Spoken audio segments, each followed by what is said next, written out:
Hello everyone, ಇದು ನಿಮ್ಮ ನೇತ್ರ. ಬಿಗ್ ಬಾಸ್ ಅವ್ರ ಕಡೆಯಿಂದ ಒಂದು ಲೈವ್ ಅಪ್ಡೇಟ್ಸ್ ಅಂತೂ ಎಲ್ಲ ಕಡೆ ಆಲ್ರೆಡಿ ಹರಿದಾಡ್ತಾ ಇದೆ. ನೋ ಎಲಿಮಿನೇಷನ್ ವೀಕ್ ಆಗಿರುತ್ತೆ ಅಂತ ನಮ್ಮೆಲ್ಲರಿಗೂ ಗೊತ್ತಿರುತ್ತೆ. ಯಾಕಂದ್ರೆ ಯಾವುದೇ ತರದ ವೋಟಿಂಗ್ ಲೈನ್ಸ್ ಈ ಸಲ ಓಪನ್ ಆಗಿರ್ಲಿಲ್ಲ.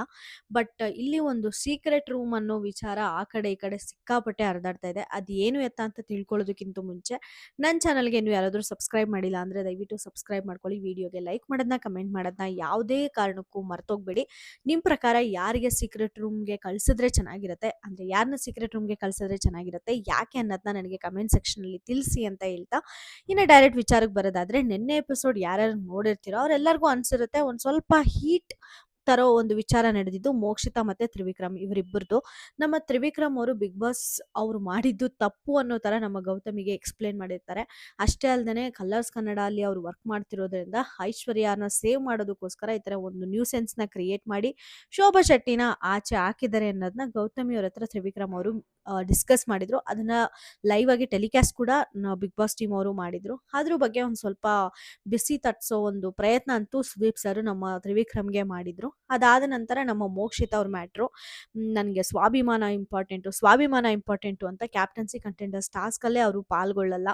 ಇದ್ರ ಎರಡೂ ವಿಚಾರನೂ ಕೂಡ ಅಷ್ಟೊಂದು ಡಿಸ್ಕಷನ್ ಆದ್ಮೇಲೂ ಕೂಡ ಆಲ್ರೆಡಿ ಬಾಯಿ ಬಡ್ಕೊಂಡು ಅಪ್ಪ ಏನು ಯೂಸ್ ಆಗಂತದೆ ಮಾತಾಡಲ್ಲ ಈ ನಮ್ಮ ತಾಯಿ ಚೈತ್ರಮ್ಮ ಅಂತ ನಾವು ಎಷ್ಟು ಇರಿಟೇಟ್, ನನಗಂತೂ ಸಿಕ್ಕಾಪಟ್ಟೆ ಇರಿಟೇಟ್ ಆಗ್ತಾ ಇದೆ ಚೈತ್ರ ಅವರು ಬಿಗ್ ಬಾಸ್ ಮನೇಲಿರೋದು. ಆಚೆ ಹಾಕಿದ್ರೆ ಸಾಕು ಗುರು ಅಂತ ನಾವ್ ಅಂದ್ಕೊಳ್ತಾ ಇದ್ರೆ ಅವ್ರನ್ನೇ ತಗೊಂಡೋಗಿ ಸೀಕ್ರೆಟ್ ರೂಮ್ ಅಲ್ಲಿ ಇಟ್ಟಿದ್ದಾರೆ. ಈ ಪ್ಲಾನ್ ಅಂತೂ ಪಕ್ಕ ಅಟ್ಟರ್ ಫ್ಲಾಪ್ ಆಗುತ್ತೆ ಅಂತ ಅನ್ನಿಸ್ತಾ ಇದೆ ನನಗೆ. ಯಾಕಂದ್ರೆ ಚೈತ್ರ ಅವ್ರದ್ದು ಅಲ್ಲಿ ಕಾಂಟ್ರಿಬ್ಯೂಷನ್ ಏನು ಇರ್ತಾ ಇರ್ಲಿಲ್ಲ. ಇವಾಗ ತ್ರಿವಿಕ್ರಮ್ ಅವರೇ ಆಚೆ ಬಂದಿದ್ರಂಗೆ ತೋರ್ಸಿದಿದ್ರೆ ಓಕೆ, ಅಷ್ಟೊಂದೆಲ್ಲ ಮಾತಾಡ್ತಾ ಇದ್ದ, ಅವನೇ ಒಂದು ಇದು ಅನ್ಕೊಂಡಿದ್ದ ಅಂತ ಅಂದ್ಬಿಟ್ಟು ಚೈತ್ರ ಅವರು ಒಳಗಡೆ ಮಾತಾಡ್ಕೊಂಡಿರೋರು. ಅಷ್ಟೇ ಅಲ್ದೇನೆ ಮಂಜಣ್ಣ ಕೂಡ ಸಿಕ್ಕಾಪಟ್ಟೆ ಓಪನ್ ಅಪ್ ಆಗಿರೋರು ತ್ರಿವಿಕ್ರಮ್ ಮೇಲೆ. ಮೋಕ್ಷಿತ್ ಅವರು ಕೂಡ ಬೇಕಾದಂಗೆ ತ್ರಿವಿಕ್ರಮ್ ಬಗ್ಗೆ ಮಾತಾಡಿರೋರು. ಗೌತಮಿ ಮತ್ತೆ ಮಂಜಣ್ಣ ಡಿಸ್ಕಷನ್ ಕೂಡ ತುಂಬಾ ಆಗಿರೋದು ಒಳಗಡೆ. ಅದನ್ನ ಟೆಲಿಕಾಸ್ಟ್ ಮಾಡಕ್ಕೆ ಸಿಕ್ಕಾಪಟ್ಟೆ ಕಂಟೆಂಟ್ ಇರೋದು. ಇವಾಗ ಚೈತ್ರ ಅವ್ರು ಎಲಿಮಿನೇಟ್ ಆಗೋದ್ರೆ ಕಂಟೆಸ್ಟೆಂಟ್ಸ್ ಕ್ಯಾರ್ ಏನು ಅನ್ನಲ್ಲ, ಅವ್ರ ಮಟ್ಟಿಗೆ ಅವ್ರು ಆಟ ಆಡ್ಕೊಳ್ತಾರೆ. ಅದಕ್ಕೆ ಜಾಸ್ತಿ ಮಾತಾಡಬಾರ್ದು ಅಂತಾರೆ, ಅಲ್ಲಿಗೆ ಡಿಸ್ಕಷನ್ ಕ್ಲೋಸ್ ಆಗುತ್ತೆ. ಅವರು ಸೀಕ್ರೆಟ್ ರೂಮ್ಗೆ ಹೋಗಿರೋದನ್ನ ಅಷ್ಟೊಂದು ಇಂಪ್ಯಾಕ್ಟ್ ಕಂಟೆಸ್ಟೆಂಟ್ಸ್ಗೆ ಆಗಲ್ಲ ಅನ್ನೋದು ನನ್ನ ಅಭಿಪ್ರಾಯ. ಕಂಟೆಸ್ಟೆಂಟ್ಸೇ ಅಲ್ಲ, ಮನೆಯಲ್ಲಿ ಆಚೆಯಿಂದ ನೋಡ್ತಾ ಇರೋ ಆಡಿಯನ್ಸ್ ಕೂಡ, ಮನೆಯಿಂದ ಆಚೆ ನೋಡ್ತಿರೋ ನಾವಾಗಿರ್ಬೋದು, ಚೈತ್ರ ಅವರು ಆಚೆ ಬಂದಿದ್ದಾರೆ ಸೀಕ್ರೆಟ್ ರೂಮ್ ಅಲ್ಲಿ ಇಟ್ಟಿದ್ದಾರೆ ಅಂದ್ರೆ ನಮಿಗೂ ಕೂಡ ಅದು ಒಂಥರ ಎಕ್ಸೈಟಿಂಗ್ ಅಂತೂ ಖಂಡಿತ ಅನ್ಸಲ್ಲ. ಅರೆ ಬಾಯ್ ಬಡ್ಕಿ, ಇನ್ನು ರೂಮ್ಗೆ ಹಾಕಿದ್ದಾರೆ, ಇನ್ ಮನೆ ಒಳಗಡೆ ಹೋಗ್ತಾಳೆ, ಒಂದೆರಡು ದಿನ ಬಾಯ್ ಬಡ್ಕೊಳ್ತಾಳೆ ಅಷ್ಟೇ, ಇನ್ನೇನು ಆಗಲ್ಲ ಅಂತಾನೆ ನಮಗೂ ಅನ್ಸೋದು. ಆಕ್ಚುಲಿ ಚೈತ್ರ ಅವರು ಇದಕ್ಕೆ ಸೀಕ್ರೆಟ್ ರೂಮ್ಗೆ ಹೋಗಿದ್ದಾರೆ ಅಂತ ಕೇಳಿದಾಗ ಅದನ್ನ ಬಿಟ್ಟು ಇನ್ನು ಮೋಕ್ಷಿತ್ ಅವರು ಸೀಕ್ರೆಟ್ ರೂಮ್ಗೆ ಹೋಗಿದ್ರೆ ಇನ್ನೂ ತುಂಬಾ ಚೆನ್ನಾಗಿರೋದು ಅಂತ ಅನ್ನಿಸ್ತು. ಆ ಕಡೆ ತ್ರಿವಿಕ್ರಮ್ ಹೋದ್ರೆ ಹೆಂಗೆ ಗೌತಮಿ ಮಂಜಣ್ಣ ಮೋಕ್ಷಿತ್ ಅವ್ರು ಮಾತಾಡಿರೋದು, ಮೋಕ್ಷಿತ್ ಅವ್ರು ಹೋದ್ರು ಕೂಡ ತ್ರಿವಿಕ್ರಮ್ ಮಂಜಣ್ಣ ಗೌತಮಿ ಒಂದ್ ಸ್ವಲ್ಪ ನೆಕ್ಸ್ಟ್ ಲೆವೆಲ್ಗೆ ಕನ್ವರ್ಸೇಷನ್ ಬಿಲ್ಡ್ ಮಾಡಿರೋರು. ಮೋಕ್ಷಿತ ಹಂಗೆ ಹಿಂಗೆ ಹಿಂಗಾಗ್ಬಾರ್ದಾಗಿತ್ತು, ಹಿಂಗಿರ್ಬೇಕಾಗಿತ್ತು ಅಂತ ಒಂದ್ ಸ್ವಲ್ಪ ಸ್ಪೈಸಿನೆಸ್ ನ ಆಡ್ ಮಾಡಿರೋರು. ಮತ್ತೆ ಮೋಕ್ಷಿತ್ ಅವರು ಬಂದು ಅದ್ರ ಬಗ್ಗೆ ಡಿಸ್ಕಸ್ ಮಾಡಿ ಅದ್ರ ಬಗ್ಗೆ ಕಂಟೆಂಟ್ ಕೊಡಕ್ಕೆ ಚೆನ್ನಾಗಿರೋದು. ಇಲ್ಲಿ ನನಗೆ ಸೀಕ್ರೆಟ್ ರೂಮ್ಗೆ ತ್ರಿವಿಕ್ರಮ್ ಇಲ್ಲ ಅಂದ್ರೆ ಮೋಕ್ಷಿತ, ಇವರಿಬ್ಬರಲ್ಲಿ ಯಾರಾದ್ರೂ ಒಬ್ರು ಹೋಗಿದ್ರೇನೆ ಕಂಟೆಂಟ್ ಬರ್ತಾ ಇತ್ತಿತ್ತು ಅಂತ ನನಗನ್ಸತ್ತೆ.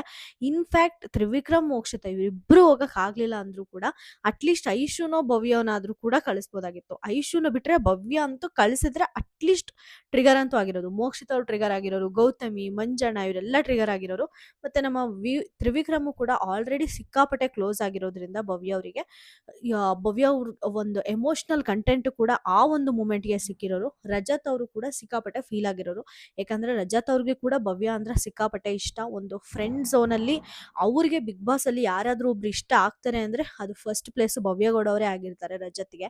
ಸೊ ಈ ಮೂರು ಜನನ ಬಿಗ್ ಬಾಸ್ ಅವರು ಟಾರ್ಗೆಟ್ ಮಾಡಿದಿದ್ರೆ ತುಂಬಾ ಚೆನ್ನಾಗಿರೋದು. ಅನ್ವಾಂಟೆಡ್ಲಿ ಚೈತ್ರ ಅವ್ರನ್ನ ಮನೆಯಿಂದ ಆಚೆ ಕರೆಸಿ ಸೀಕ್ರೆಟ್ ರೂಮ್ ಅಲ್ಲಿ ಇಟ್ಟಿದಾರ, ಅವರಿಗೆ ಅವರೇ ಒಂದು ಚೈತ್ರ ಅವರಿಗೆ ಹೈಪ್ ಕ್ರಿಯೇಟ್ ಮಾಡಕ್ಕೆ ಟ್ರೈ ಮಾಡ್ತಾ ಇದಾರ ಅಂತ ಅನ್ನಿಸ್ತು. ಚೈತ್ರ ಅವರಿಗೆ ಆಲ್ರೆಡಿ ಸಿಕ್ಕಾಪಟ್ಟೆ ಚಾನ್ಸ್ ಸಿಗ್ತಾ ಇದೆ. ಅವ್ರು ಆಚೆ ಹೋಗಿದ್ದಾರೆ, ಕೇಸ್ ನಡೀತಾ ಇತ್ತಲ್ಲ ಅವಾಗ್ಲೇ ಅವ್ರು ಆಚೆ ಹೋಗಿದ್ರು. ಅವಾಗ್ಲೇನೆ ಒಂದ್ ಸ್ವಲ್ಪ ತಿಳ್ಕೊಂಡ್ ಬಂದಿದ್ದಾರೆ, ನಿಮ್ದು ಹವಾ ಒಂದು ಮಾತಾಡೋದು ಇದು ಎಲ್ಲ ಕಡಿಮೆ ಆಗ್ತಾ ಇದೆ, ಹೋಗಿ ಕಿರ್ಚಾಡ್ರಿ ಅವಾಗ್ಲೇ ಒಂದಿರೋದು ಅಂತ ಹೇಳಿರೋದಕ್ಕೇನೆ ಅವ್ರ ಟೀಮ್ ಅವರು ಬಂದ್ಬಿಟ್ಟು ಇವಾಗ ಚೈತ್ರ ಅವರು ಅನ್ವಾಂಟೆಡ್ಲಿ ಕಿರ್ಚಾಡೋದು, ಜಗಳ ಆಡೋದು, ಮಾತಾಡ್ತಿರೋದು ಅಂತ ನಮ್ಗೆ ಹೈಲೈಟ್ ಆಗಿ ಗೊತ್ತಾಗ್ತಾ ಇದೆ. ಸೊ ಹಿಂಗಿರ್ಬೇಕಾದ್ರೆ ಆಲ್ರೆಡಿ ಜನಗಳಿಗೆಲ್ಲ ಅದು ಒಂಥರ ಇರಿಟೇಟ್ ಇರಿಟೇಟ್ ಆಗಿ ಅಯ್ಯೋ ಈ ಅಮ್ಮ ಬಂದ್ಲು ಆಟಕ್ಕುಂಟು ಲೆಕ್ಕಕ್ಕಿಲ್ಲ ಬಂದು ಮಾತಾಡ್ತಾಳೆ ಹೋಗ್ತಾಳೆ ಅನ್ನೋ ಒಂದು ಒಪಿನಿಯನ್ ಆಲ್ರೆಡಿ ಆಡಿಯನ್ಸ್ಗೆ ಫಾರ್ಮ್ ಆಗಿರೋದ್ರಿಂದ ಆಡಿಯನ್ಸ್ ಡೆಫಿನೆಟ್ಲಿ ಇದರಿಂದ ಒಂದು ಶಾಕ್ ಆಗೋದಾಗ್ಲಿ ಇದರಿಂದ ಒಂದು ಎಕ್ಸೈಟ್ಮೆಂಟ್ ಆಗಲಿ ಅವ್ರು ಮಾತಾಡಿ ಬಂದು ಏನು ಮಾಡ್ತಾರೆ ಅಂತ ಕ್ಯೂರಿಯಸ್ ಆಗಿ ಶೋ ನೋಡೋದಾಗ್ಲಿ ಈ ಮೂರೂ ಆಗಲ್ಲ. ಆ ಪ್ಲೇಸಲ್ಲಿ ಮೋಕ್ಷಿತಾ, ಭವ್ಯ, ತ್ರಿವಿಕ್ರಮ್ ಇದ್ದಿದ್ದಿದ್ರೆ ತುಂಬಾ ಅಂದ್ರೆ ತುಂಬಾ ಚೆನ್ನಾಗಿರೋದು ಅಂತ ನನಗನ್ಸುತ್ತೆ. ಬಿಗ್ ಬಾಸ್ ಅವರು ಇಷ್ಟೆಲ್ಲ ಒಂದು ತ್ರಿವಿಕ್ರಮ್ ಮೇಲೆ ಸ್ಯಾಟರ್ಡೆ ಎಪಿಸೋಡಲ್ಲಿ ಮಾತಾಡಿ, ಮೋಕ್ಷಿತಾ ಮೇಲೆ ಸ್ಯಾಟರ್ಡೆ ಎಪಿಸೋಡ್ ಮಾತಾಡಿ, ಇದೆಲ್ಲ ಆದ್ಮೇಲೆ ಚೈತ್ರನ ಸೀಕ್ರೆಟ್ ರೂಮ್ ಕಳ್ಸಿದ್ದಾರೆ ಅಂದ್ರೆ ಏನ್ ಗುರು ಈ ಸಲ ಬಿ ಟೀಮ್ ಪ್ಲಾನ್ ಮಾಡ್ತಿದ್ದಾರೆ ಅಂತ ಅನ್ಸುತ್ತೆ. ಎಲ್ಲಾನು ಸ್ಟಾರ್ಟಿಂಗ್ 2 ವೀಕ್ಸ್ ಹೈಪಾಗಿ ಹೋಯ್ತು, ಅದಾದ್ಮೇಲೆ 3 ವೀಕ್ಸ್ ಓಡ್ಲೇ ಇಲ್ಲ. ಇವಾಗ ಹಂಗೋ ಹಿಂಗೋ ಓಡ್ತಾ ಇದೆ ಅಂದ್ರೆ ಮತ್ತೊಂದು ಬಕ್ವಾಸ್ ಡಿಸಿಷನ್ ಚೈತ್ರ ಅವರು ಸೀಕ್ರೆಟ್ ರೂಮು. ನಿಮ್ಗೆ ಏನ್ ಅನ್ನಿಸ್ತು ಚೈತ್ರ ಅವ್ರನ್ನ ಸೀಕ್ರೆಟ್ ರೂಮ್ ಕಳ್ಸಿದ್ದು ಅಂತ ನನಗೆ ಕಮೆಂಟ್ ಸೆಕ್ಷನ್ ಅಲ್ಲಿ ತಿಳಿಸಿ.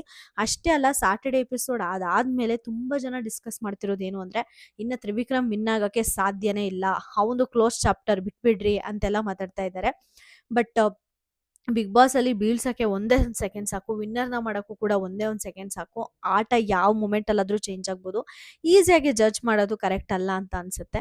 ನಿಮ್ಗೆ ಏನ್ ಅನ್ಸುತ್ತೆ, ಈ ಸಲ ಯಾರು ವಿನ್ನರ್ ಆಗಬೇಕು, ಯಾರು ಸೀಕ್ರೆಟ್ ರೂಮ್ಗೆ ಹೋದ್ರೆ ಚೆನ್ನಾಗಿರುತ್ತೆ ಅನ್ನೋದನ್ನ ನನಗೆ ಕಮೆಂಟ್ ಸೆಕ್ಷನ್ ಅಲ್ಲಿ ತಿಳಿಸೋದನ್ನ ಮರ್ತೋಗ್ಬಿಡಿ ಅಂತ ಹೇಳ್ತಾ ನಾನು ಈ ವಿಡಿಯೋನ ಮುಗಿಸ್ತಾ ಇದ್ದೀನಿ. Thank you so much.